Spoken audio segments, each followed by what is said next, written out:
আজকে মামার বাড়ি এসেছি অনেক দিন বাদে। তো অর্ণবে মামা বাড়িতে এসেছি, আসলে ছেলে মেয়েগুলোর না গরমের ছুটি পড়ে গিয়েছে। তো আসবো আসবো করে একটা না একটা কিছু লেগেই থাকছিল, তো ওর জন্য আসা হচ্ছে না। আর এসেই দেখুন এই বিচ্ছুগুলো কি করছে।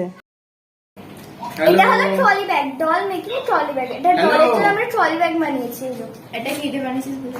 আর এটা স্লেজ বক্স দিয়ে বানিয়েছি। বাহ, আর এটা উপরটা বার্ডস দিয়ে বানানো, উপরেরটা বাড়িতে আর এখানটা লক সিস্টেম আছে। ডাবলটা। তারপরে আমরা যেটা এটা আমি বানিয়েছি, আর তুই হেল্প করে নিয়ে আমাকে। এটা আমি বানিয়েছি বলতে স্লেজ বক্স দিয়ে। ওটা কি ওয়ার্ড্রোব? Yes, আর এখন বানানো হচ্ছে কিচেন। বাবা, আর তো আমাদের মার্চ বক্স এত বক্স কোত্থেকে পেলি তোরা? দোকান থেকে কিনে এনেছি। দোকান থেকে কিনে এনেছিস? আর এর ভিতরে কাঠিগুলো স্টিকগুলো কি হলো? একজনকে দান করে দিয়েছি। দান করে দিয়েছিস? এই যেমন ইউটিউব বলুন, স্মার্ট টিভি বলুন, বা এই যুগে পরিবর্তন এটাই বলুন, এগুলোর কিছু কিছু যেরকম অপযোগিতা আছে, উপযোগিতাও কিন্তু রয়েছে, এটা আমাদেরকে মানতেই হবে। যখন আমরা ছোট ছিলাম তখন তো আমরা বাইরেই তখন খেলাধুলা বেশি করতাম, তো ঘরে তো সেরকম ইনডোর গেমস বলতে যেগুলো ছিল আর কি, লুডো, ক্যারাম, তারপর আরও যে যে সমস্ত ওয়ার্ড মেকিং গেমগুলো হয় সেগুলো ছোটোবেলা অনেক খেলেছি। কিন্তু এখন দেখছি কি এই সমস্ত ইউটিউব দেখে দেখে এরা সমস্ত আর্ট অ্যান্ড ক্রাফটের অনেক কিছু কাজ শিখছে। আর এই গরমে এখন যা প্রচণ্ড গরম পড়ে, তো আমারও মতে এই গরমে দুপুরবেলার রোদে বাইরেতে না খেলাই ভালো। তার থেকে বরং ঘরে সবাই মিলে বসে এরকম হাতের কিছু কাজ বানালে মজাও হয়, আর তার সাথে সাথে সময়টাও খুব সুন্দরভাবে অ্যাক্টিভিটির মধ্যে দিয়ে পার হয়ে যায়। তো এই জিনিসটা আমার খুব ভালো লাগছে। তো ওদেরকে দেখে আমার এটাই মনে হচ্ছে আমাদের ছোটোবেলাতেও যদি এই সমস্ত জিনিসগুলো করতে পারতাম তাহলে কিন্তু মন্দ হতো না। কিন্তু আমাদের ছোটোবেলায় তো এই সমস্ত স্মার্ট টিভি বা ফোন বলুন, ইন্টারনেট কানেকশন এগুলো ছিল না, আর এত কিছু হাতের কাজ বানাতেও পারতাম না। এমনি ছবি আঁকা টুকটাক যেটুকু হয়, কিন্তু এখন কত রকমারই কত জিনিসই না চলে এসেছে। তো এগুলো দেখে খুব ভাল লাগে, আর এরা এই সমস্তগুলো দেখছে দেখে আমার ভীষণ ভাল লাগছে।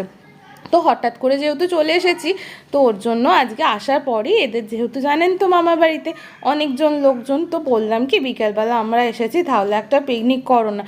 তো মামা মাইমার কথা তো ছেড়েই দিন, আর এদের বাড়ির যে সমস্ত মেম্বাররা রয়েছে, এদের তো যৌথ পরিবারই বলতে গেলে, তো সবাই এক বাক্যে রাজি হয়ে গেল, বললো ঠিক আছে অন্নপূর্বা যখন এসেছে তাহলে আজকে বরং এগ বিরিয়ানি হবে।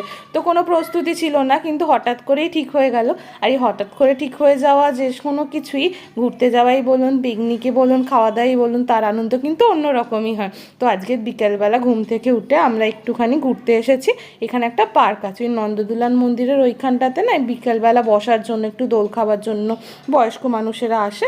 তো এই জায়গাটাতে একটা পার্ক আছে ছোটো মতো, তো ওইখানেই এসেছি।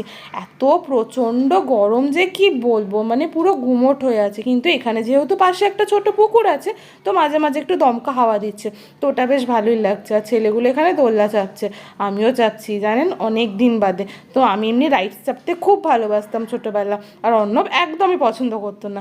কিন্তু এখন হয়ে গিয়েছে উল্টো, মানে অর্ণব এখনও পছন্দ করে না, ওর ক্ষেত্রে সেমই রয়েছে। কিন্তু আমার জানেন তো এই সমস্ত দোলনা বা কোনো রাইডস চাপলে জানি না কেন খুব বমি পায়। তো ওর জন্য আজকে চাপতে চাইছিলাম না, কিন্তু এই বাচ্চাগুলো এত জোর করলো, আমি বললাম তাহলে ঠিক আছে চাপিয়ে একবার দেখি, যা হয় হবে। তো এখানে বাড়ি চলে এসেছি, তারপরে সকলে ঘুরে টুরে এসে এখানে এসে দেখলাম বিরিয়ানির সমস্ত প্রস্তুতি শুরু হয়ে গিয়েছে দালানে। তো ডিম ফিম পেটি থেকে বের করা হচ্ছে, আর তার সাথে সাথে আনুষাঙ্গিক যা কিছু লাগবে, পেঁয়াজ, আদা, রসুন, আলু, এগুলো সমস্ত জোগাড় করা হয়ে গিয়েছে। তো হঠাৎ করেই যেহেতু, তো এত আনন্দ লাগছে আর ভেবে ভীষণ ভালোও লাগছে, আর নিজেকে খুব স্পেশালও মনে হচ্ছে যে আমরা একবার বলাতেই সকলে রাজি হয়ে গেল এই পিকনিকটা করার জন্য। তো এই আন্তরিকতাটাই এত ভালো লাগে, তো এটাই এখানে আসার জন্য বারবার আমাদেরকে বাধ্য করে এখানে আসার জন্য। তো এত ভাল লাগে আমার নিজের মামা মাইমা, মানে অর্ণবের মামা মাইমা তো রয়েইছে, আরও ওদের বাড়ির সমস্ত জ্ঞাতি গোষ্ঠী, যে সমস্ত মামা মাইমা, ভাই বোন, দাদা দিদি আছে, সকলে আমাদেরকে এত ভালোবাসে, আমাকে, অর্ণবকে, আমাদের ছেলে দুটোকে, এমনকি আমার মা বাবাকেও। তো ওখানে তো আমার শ্বশুর শাশুড়ি, আমার মা বাবা, আমরা সকলে মিলে যখনই সুযোগ পাই সবাই মিলে চলে আসি। তো এবারে আর কেউ আসেনি, আমি অর্ণব বা ছেলে দুটো এসেছি, আমার শ্বশুর শাশুড়িও আসেনি, আর আমার মা বাবাও আসেনি। তো যাই হোক, এখানে এই সমস্ত কিছু হচ্ছে, আর আমি ছেলেগুলোকে একটুখানি নিয়ে সাইডে বসে আছি, আর ওদেরকে একটু জল খাওয়াচ্ছি থেকে থেকে। যা বিভৎস গরম পড়েছে, তো আর কি বলবো। তো এখানে আমার কর্তামশাই আলুগুলো ভাজতে লেগে গিয়েছে আর সকলে মিলে করছে, তো তাই জন্য সকলে একরকম একরকম বলছে, সে আর একরকম বলছে, সকলে এক এক রকম সাজেশন দিচ্ছে, এক এক রকম কাজ করছে। তো ওর জন্য গল্পও হচ্ছে, হাসাহাসি হচ্ছে, মতের মিলও হচ্ছে, অমিলও হচ্ছে, আর সব কিছু একসাথেই হতে থাকছে। তো ভীষণ ভালো লাগছে।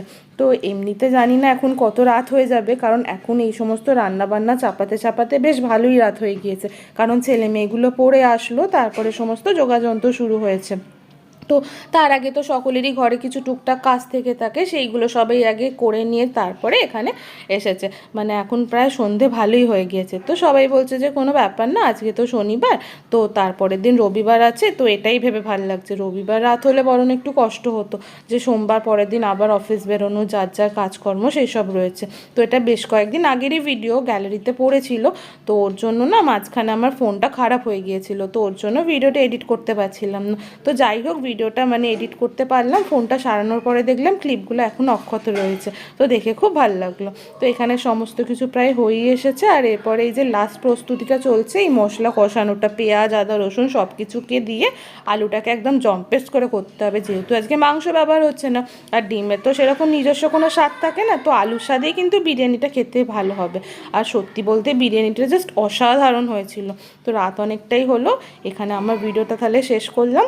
আর সকলের কেমন লাগলো ভিডিওটা অবশ্যই কমেন্টে জানাবেন, যদি ভালো লাগে তাহলে একটা লাইক করে দেবেন। খুব শীঘ্রই নতুন ভিডিও নিয়ে দেখা হচ্ছে। ধন্যবাদ।